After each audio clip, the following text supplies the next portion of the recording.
Today we're making the Rum Collins from Cocktails and Sons. We're using their ingredients, and might be good, I don't know. Or we could have just poured it all on the floor and you weren't looking. Stay tuned to find out. It's our anniversary, so save 15% off at awesomedrinks.com using coupon code CMC7years. Minimize your Netscape Navigator, it's time to make a cocktail! Today, we're making the Rum Collins! With Cocktails and Sons! Oleo Saccharum. So, we're gonna talk a little bit, we're gonna prepare you. We're gonna talk a little bit about what the hell Oleo Saccharum is. We're gonna talk about why we carry it at awesomedrinks.com. We're gonna talk about how it's made, what it is, why it's used. Yeah, and while we're doing that, I'm probably gonna make some soda water. Yeah, and we'll make a cocktail in the process. Yeah, and did you by any chance bring over the white powder? That stuff right there? Yeah! No. Alright, I've got it, dude. It's good. Right here. So you're gonna make some soda water, which we talked about in an episode, which I can't remember off the top of my head. I think it was a Collins episode. I think it was a Tom Collins episode. Good way of finding adding some stuff in here. No, Oh. So if you want to know the difference between soda water, oh yeah, what episode was that? You say? That was in one of the Collins episode, Tom Collins episode that we did recently. I can look for it. I'll tell you. Well, you don't have to do that right now. Not right now. Because you're making a cocktail With Oleo Saccharum. So Oleo that's Saccharum. Cocktails and Sons is a new brand. So first off, we met Max, the creator of Cocktails and Sons, at Tales of Cocktail. Very cool guy. And I was hooked up from Max because Max knew Curtis, and Curtis like, you need to hook up with Max. Yep. So I sent him a message, and this was like months ago, and he was still trying to get through the all the hoops and hurdles and not TTB, FDA, because it's sugar, and making this stuff and whatever. So you do recipe, Phil. Basically what we did is we sat down, we did a tasting with them at Tales in the registration room. They pulled out all the brands, gave us all. They're all all interesting brands. Yeah, they're all right here. Which you can get at Awesome Drinks now. I'll just pimp it now. So these don't have any real preservatives in them. So the downfall to that is they don't last very long. So this, basically I have a ticking time bomb here. So I only ordered three deep of each of the categories because after about 4 months, I don't want to hold them anymore. I want people to be using them. Once you've opened them, you get about 3 months. You just put them in the refrigerator. But they're meant to be, and Max's goal is as fresh as possible. So you want to move them through the store and clear inventory and be able to get them in the sell fresh product. I know. So the trick though is it's kind of an oxymoron. Sell fresh product, but do it on the internet. So there is a little bit of a difficulty with so Max is actually located right in New Orleans. Most of his like the places you buy it, like in a store, it's all in New Orleans, I think. Right. From what I could tell from his site. And he's been in the industry for a while, and so was his wife. Yeah, he's a bartender. Yep. You kind of want to add to the ability of home bartenders to make their own cocktails. Right, and he also does so him and his wife I think are doing all the labeling, and it's a pretty much a. Since that's a thing, it's like what you and Jen do with Awesome Drinks. Right, and it's just in a different category of product creation. So we want to support him. We want everybody else to know what he's about and why you're supporting him. He's buying local products to make a cocktail. Okay. So you got your club soda over there. I do. How did you make it? And you made it how? What I did is I use these easy soda chargers. Pressurize it with CO2 instead of with nitrous, nitrous. And on top of that, you added baking soda. I did. I added a pinch of baking soda. You can use salt because club soda baking typically soda has or baking powder. There's a difference. One of those two. This is baking soda, I think. You could use a little pinch of salt, something right around that, just to give it a little bit of a different flavor. Don't really. We want to put ice in here before you float that? Yeah, I do. So while you're doing that, adding the ice and the thing, I'll talk a little bit about Oleo Saccharum. So Oleo Saccharum sounds really intimidating. It did to me. It still does, but basically what it is, it's oil and sugar. Oleo meaning oil, saccharum meaning sugar, right? That's a good one. So I'll buy that. Okay, fair enough. So you're going along for the ride. That's good. I'm on that. I'm subscribed. So Oleo Saccharum is used, and from what I've read, it's like a mandatory ingredient if you're doing like punches and stuff. If you're making a punch, you need an Oleo Saccharum because it adds like a little bit of kick to it. It adds like the freshness and everything. You can use it to bolster your citrus fruits and make them last a little longer, I guess. Right. That sounds right. We learned that from the Citrates Elixirs seminar down at Tails. And the way it's made in a couple different ways. You can take just granulated sugar and peels. You peel off lemon, orange. I hear not to do lime because it's too bitter. Yeah. And you muddle it in a bowl and you let it sit for hours, and eventually the oils from the peels will come out and saturate the sugar, and then you have this concentrated oil that is sweet and tastes good. So you can muddle it. You can put it all in a vacuum sealer, and the vacuum will just pull the oils out of the citrus. And you can do a food processor thing also. So that's what they did down at the Tails thing. Yeah, they were doing food processing down there. Yeah. And you can take it. I've seen online where people make it as a base for like a lemonade. You take a lemon Oleo Saccharum, and then you put lemon juice in there and some water, and you make lemon juice. You can use it as a base for a sour mix. So you can just add, since it's sweet from the sugar already, you just add some lemon juice or some lime juice, and you make your sour mix. And the argument that they made, and Jennifer's made it too, for when she was doing shrubs, what she would do is she would just leave it sit in the sugar, and it was amazing the fact that sugar is very similar to alcohol when you're dealing with the pulling, extracting of flavor. So you really get bitters, which are pulling with alcohol. You have like simple syrups, which are pulling with sugar. And then you have, well, the vinegar is more of the stabilizer, doesn't really pull out the flavor. So she would just throw, and it takes a while, but you zest all that crap, and then you throw sugar in there, and it just looks like sugar with peels in it. Right. And then you come back in 2 hours or less, and it's like, it's now a syrup. Yeah. Like it sucked out all the oils from it, and then you just get rid of all that random other crap on top.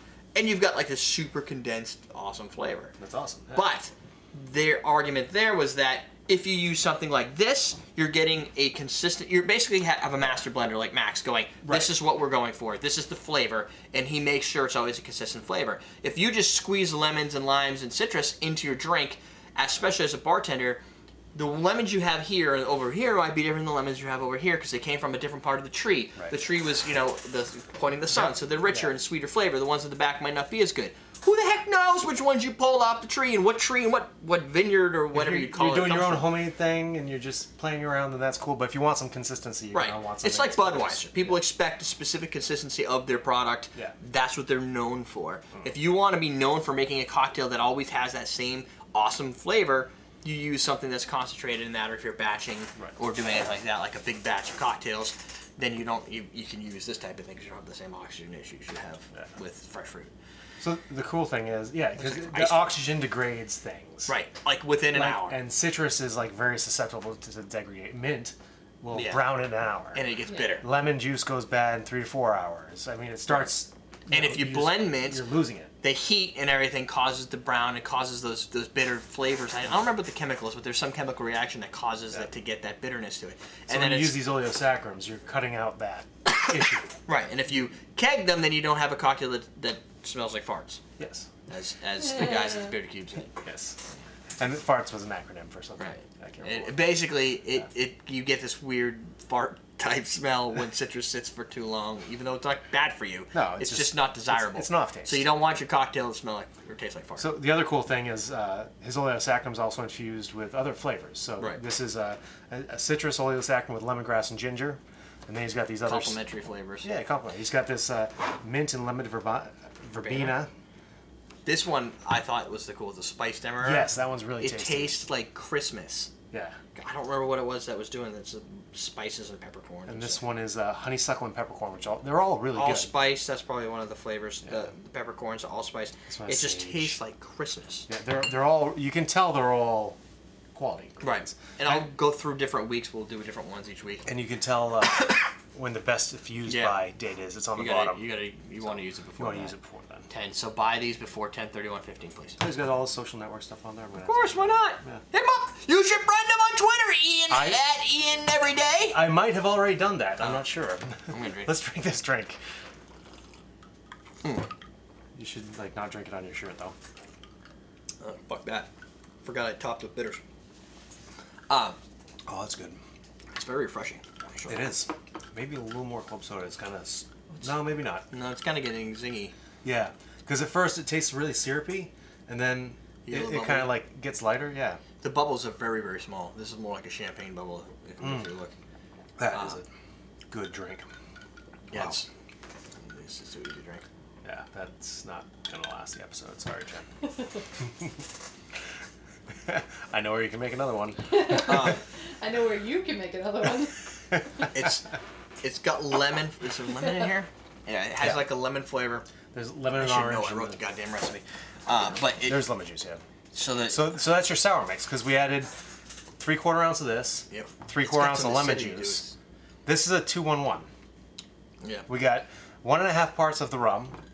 We got 3/4 parts of this and 3/4 parts of lemon juice. Right.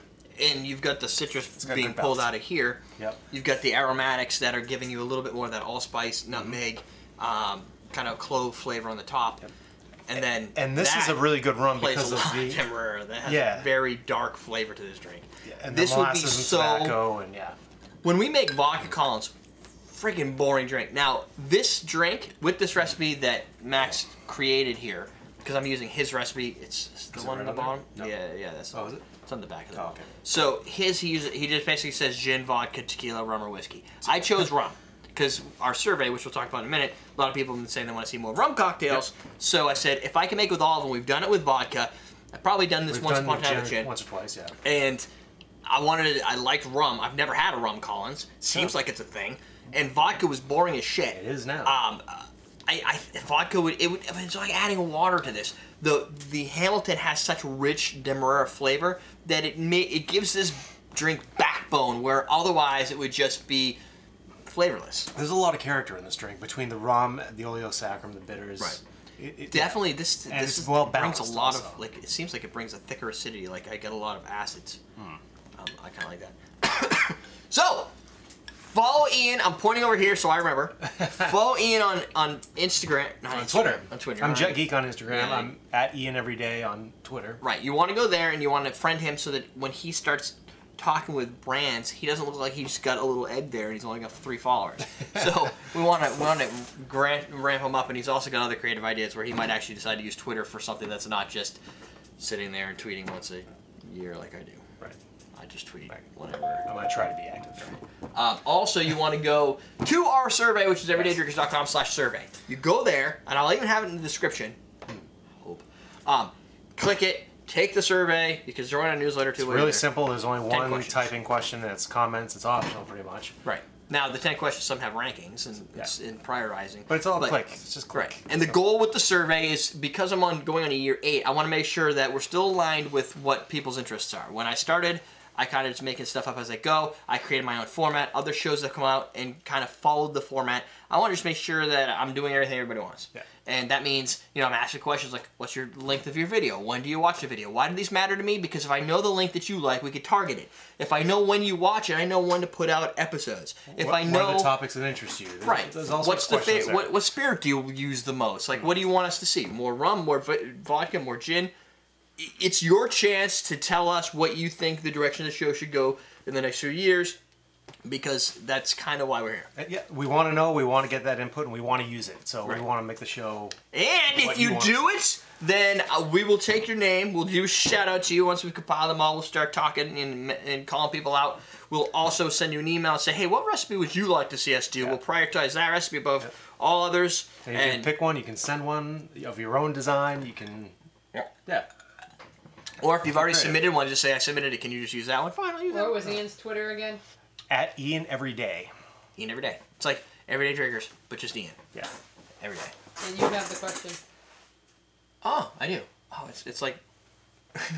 Go here. I have a question I wanted to ask. Somewhere. Jesus. I get there you go. This site sucks. It's making everything run really slow. Why is that happening? So, somebody in the chat room, I can't remember who it was, asked, how has the show changed over the last 7 years? That's for us. How's the show changed over the last 7 years? And then, or since you've started, or I guess it's for everybody too. Yeah. How's the show changed? Right. How has it changed? I've had 7 years. How have we changed? So from your perspective. Right. And then what does everybody else think? Since they've been starting to watch, how has things changed? Unless you started watching yesterday. Yeah, then nothing's changed. Right, and that's cool. If you started watching yesterday, mad props. Well, if you started watching yesterday, there's twice as many co-hosts now. Right, that's yeah, that's true. From my perspective, a lot of things that I've seen change is I've tried to focus a little bit more on history, a little bit more on doing the research, understanding some recipes. But originally, I was just reading out of a book and using whatever product I could. And what I think any kid would do if they just was like, open a book. Oh, Rose's grenadine. This. Boom. That's the common man. Yeah, sour mix with a plastic bottle. Boom, boom, boom. And you'll see if you go far enough back, I break every rule that you follow now. Right, and a lot of the stuff I liked back then was sweeter, candified like cocktails. Now I've got more like appreciation for the wide array of them, making that small narrow niche of sweet not necessarily the most interesting to me anymore. I'd say it's similar to me. Like I think I started coming on maybe a couple of years ago. Yeah, probably 2 years. And I think my tastes have gotten much better. My interest in cocktail making has gotten a lot better, and definitely my interest in, like most recently, in the CMC as a business and like exploring that side. Oh, this is not the same thing. It's just sitting in front of a video camera. Yeah, no, but that's really interesting right now to me. So I'm still liking it, and it's been a long time. Yeah, that's. I just kind of make it up as I go along and learn as I go. Going to tails, it's fun stuff. There's a lot of cool stuff you can do. So get into cocktails. Definitely. All right, time to take the survey. Now we got our question. Everybody's good. We covered everything. Yeah, I think. Oh, you can get the Bergen Hauk at AwesomeDrinks.com also, as well as your calls. You can submit your recipes to recipe at everydaydrinkers.com. Yeah, I got that one too. You got it. All right, we're done. So proud of you. I'm so proud of myself. All right, we're done. We're teaching how to drink.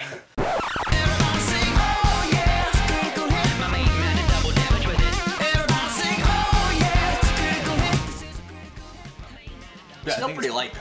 It is light, right? Like it's a light flavor. It's not like a heavy, thick component. It's so more timid. A little bit of more carameliness than you do from the Jameson. Yeah, I mean you don't get a huge